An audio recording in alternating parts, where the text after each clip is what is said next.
Hello everyone, welcome to science express. आज हम discuss करेंगे जनरल साइंस के पिछले वर्ष का सर्वोत्तम प्रश्न।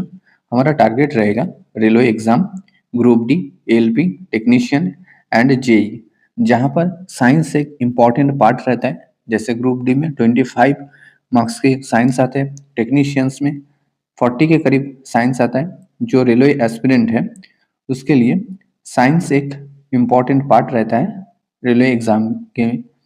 यहाँ पर हम इसीलिए ये सीरीज हम स्टार्ट कर रहे हैं जनरल साइंस के पिछले वर्ष का सर्वोत्तम प्रश्न, day 2 lecture. Now let's start the lecture. Colour of phenolphthalein indicator in an alkaline medium is.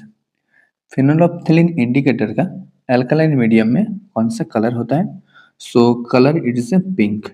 Okay, phenolphthalein में जो फेनोल्फथलीन एक इंडिकेटर है, it is a synthetic indicator. जो अल्कलाइन मीडियम में इसका कलर चेंज हो जाता है पिंक कलर में।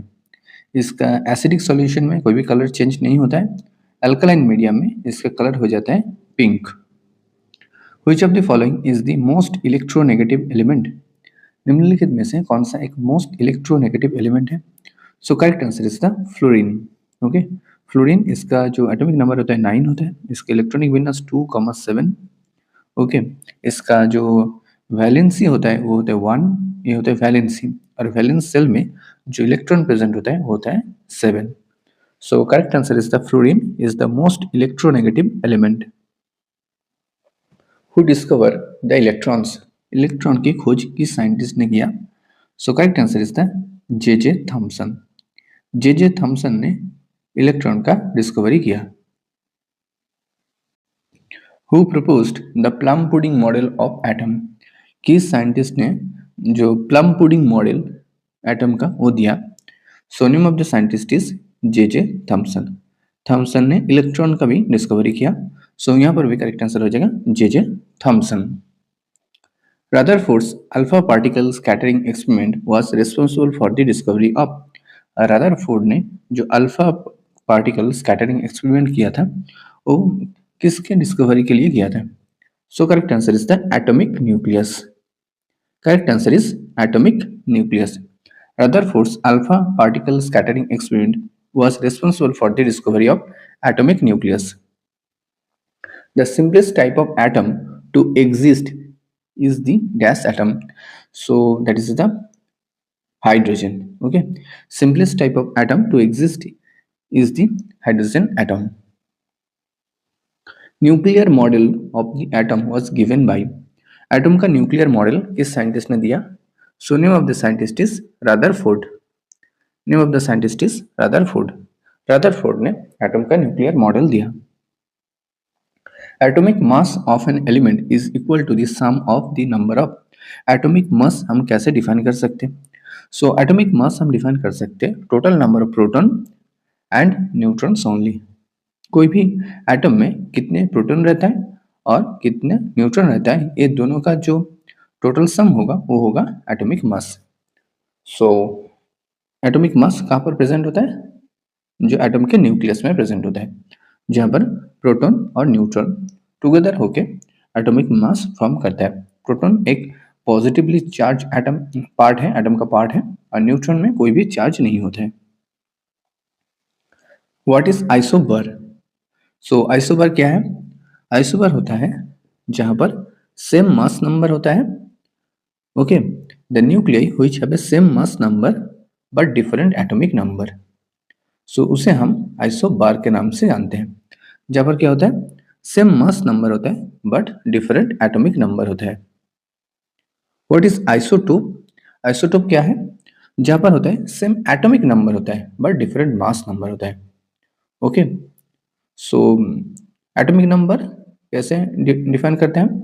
एटॉमिक नंबर हम डिफाइन करते हैं कितना प्रोटॉन प्रेजेंट रहता है एक एटम में, वही नंबर हो जाएगा एटॉमिक नंबर। अगर दो एटम में सेम नंबर ऑफ प्रोटॉन होता है तो उसका एटॉमिक नंबर सेम होगा, बट इसका डिफरेंट मास नंबर होगा दो एटम का। That is isotope. What is sublimation? Sublimation क्या है? सब्लिमेशन है जहां पर direct change of substance from A solid to gas state. Direct change of a substance from a solid to gas state, that is the sublimation. ये एक example है sublimation का, जैसे NH4Cl अमोनियम क्लोराइड, नैप्थोलिन बॉल्स, कर्पूर, जिसको अगर हम heat उसके ऊपर दें तो ये सॉलिड से लिक्विड स्टेट में ना जाकर ये डायरेक्टली गैसियस स्टेट में चला जाएगा। So that is a sublimation. Which of the following is an acid produced by ants? Ants कौन सा एसिड प्रोड्यूस करता है? सो ants प्रोड्यूस करता है, ये प्रोड्यूस करता है formic acid.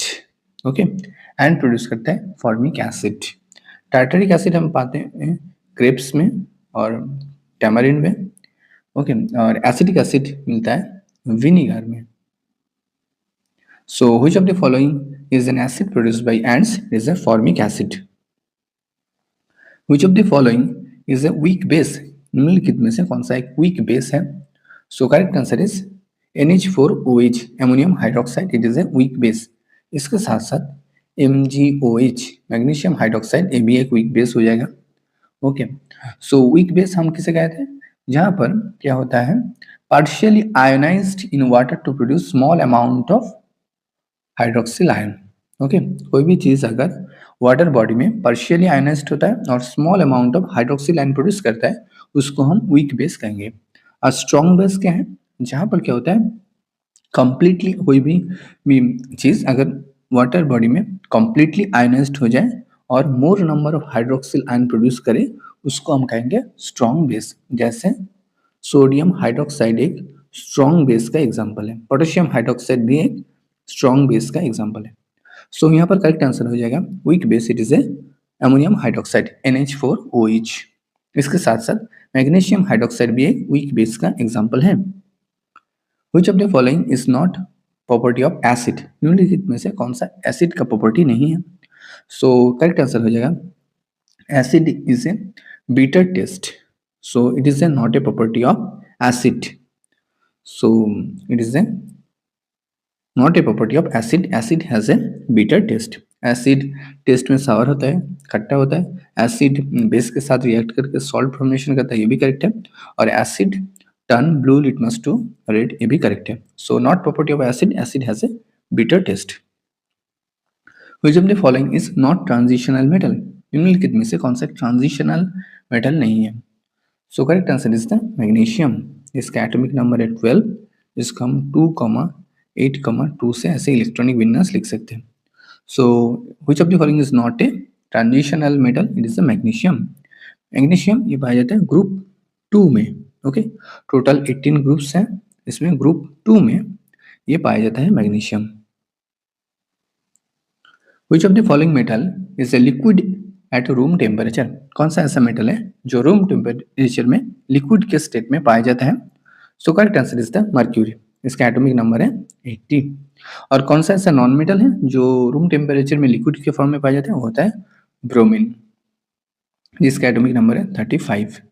So metal is a liquid at room temperature, that is the mercury. इसका हम Hg से रिप्रेजेंट करते हैं। इसका एटॉमिक नंबर है 80।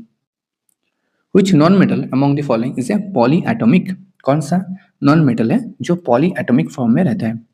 सो correct answer is the sulphur. Okay, so यहाँ पर पॉलीएटॉमिक हो जाएगा सल्फर। जो नोबेल गैस है वो होता है mono atomic. Okay, so phosphorus होता है टेट्रा एटॉमिक, सल्फर होता है पॉलीएटॉमिक। ओके, कुछ गैसेस जैसे CO, जैसे ऑक्सीजन, ठीक है, ऑक्सीजन ये होता है di atomic. Okay, and ozone होता है O3, ओजोन होता है ट्राई एटॉमिक। ओके, और फॉस्फोरस होता है टेट्रा एटॉमिक और सल्फर होता है poly atomic. So non metal among the following is a poly atomic, that is the sulphur. और जो नोबेल गैस है वो होता है मोनो एटॉमिक। और एटॉमिसिटी और हम कैसे डिटरमिन करते हैं? Present number of atoms in A molecule. Okay, कितना एटम प्रेजेंट होता है मॉलिक्यूल में, उसको हम एटॉमिसिटी के नाम से जानते हैं। Present number of atoms in any molecule. Which of the following statement is और आर नॉट करेक्ट? निम्नलिखित में से कौन सा स्टेटमेंट, दोनों स्टेटमेंट दिया गया, कौन सा नॉट करेक्ट है? The property of metal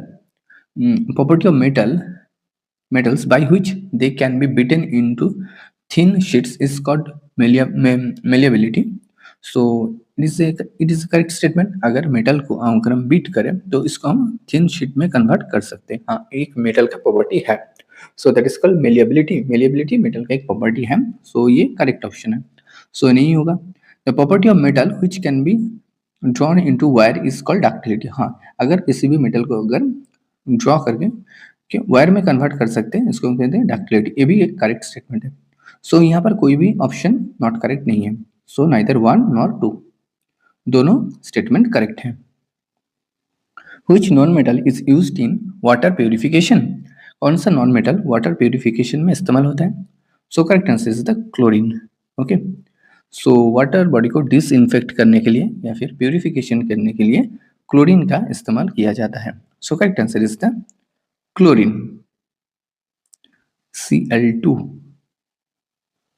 Which of the following is an ore of aluminium metal?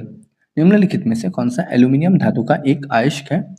सो यहाँ पर करेक्ट आंसर हो जाएगा बॉक्साइट. ओके. बॉक्साइट एक एल्यूमिनियम मेटल का अयस्क है. बॉक्साइट ओर से हम एल्यूमिनियम मेटल निकाल सकते हैं.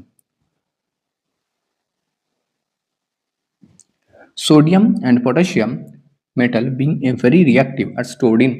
सोडियम और पोटेशियम ये दोनों जो मेटल है रिएक्टिव सीरीज में बहुत ज़्यादा ऊपर प्रेजेंट होता है. सोडियम के जो एटॉमिक नंबर होते हैं वो होते हैं 11 और पोटेशियम का होता है 19.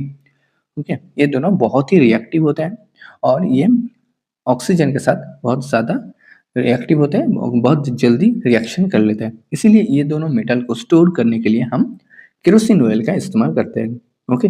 Sodium and potassium metal are being very reactive are stored in kerosene oil. So correct answer is the kerosene oil. Sodium and potassium ये दोनों जो मेटल है वो ग्रुप 1 में प्रेजेंट होता है. इसको हम एल्कली मेटल भी कहते हैं. एल्कली.